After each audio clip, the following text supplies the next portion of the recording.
আখাউড়ায় ঈদে আজম উপলক্ষে সালাতুস সালাম আলোচনা সভা ও সমাবেশ অনুষ্ঠিত হয়েছে। ব্রাহ্মণবাড়িয়া থেকে এস এম নাসিরউদ্দিন খানের তথ্য ও ভিডিও চিত্রে বিস্তারিত। সাথে আছে আমি রাজিয়া সুলতান। আপনারা দেখছেন i1 টিভি।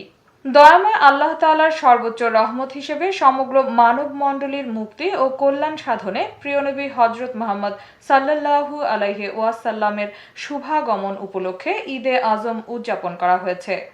গতকাল রবিবার বিকেলে তুলাইশিমুল রেলগেট সংলগ্ন মাঠে ওয়ার্ল্ড সুন্নি মুভমেন্ট ও ওয়ার্ল্ড হিউম্যানিটি রেভুলেশন আখাউড়া শাখার উদ্যোগে আলোচনা সভা, সালাতুস সালাম ও সমাবেশ অনুষ্ঠিত হয়।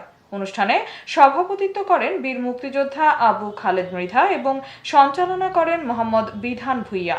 এতে প্রধান অতিথি হিসেবে উপস্থিত ছিলেন সংগঠনের কেন্দ্রীয় প্রেসিডিয়াম সদস্য শাহ সুফি আহমেদ শাহ মুর্শেদ।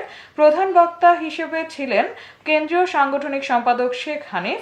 এছাড়াও বক্তব্য রাখেন মোহাম্মদ আজাদ মিয়া, মোহাম্মদ শাহজাদ হক, অ্যাডভোকেট মোহাম্মদ আশরাফুল হক সুমন, অ্যাডভোকেট মোহাম্মদ রাফিউদ্দিন, মোহাম্মদ আলামিন মিয়া, মোহাম্মদ শফিকুর রহমান, মোহাম্মদ রুহুল আমিন, ইঞ্জিনিয়ার মোহাম্মদ শরীফ মৃধা, মোসাম্মদ তানিয়া আক্তার, শেখ রাসেল, i1 টিভির ব্রাহ্মণবাড়িয়া জেলা প্রতিনিধি এস এম নাসিরউদ্দিন খান প্রমুখ।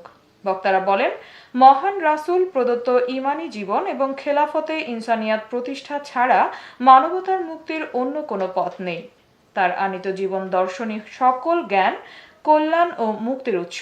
তাই ঈদে আজম উদযাপন হচ্ছে মহান প্রিয় নবীর আগমনের জন্য আল্লাহ তাআলার প্রতি পরম শুকরিয়া আদায়ের মহোৎসব। পরিশেষে মোনাজাত ও তবারক বিতরণের মাধ্যমে অনুষ্ঠানের কার্যক্রম সম্পন্ন হয়। এতক্ষণ সঙ্গে থাকার জন্য ধন্যবাদ। i1 টিভি নিয়মিত আপডেট পেতে ভিজিট করুন আমাদের ওয়েবসাইট, ফেসবুক, ইনস্টাগ্রাম ও ইউটিউব চ্যানেলে।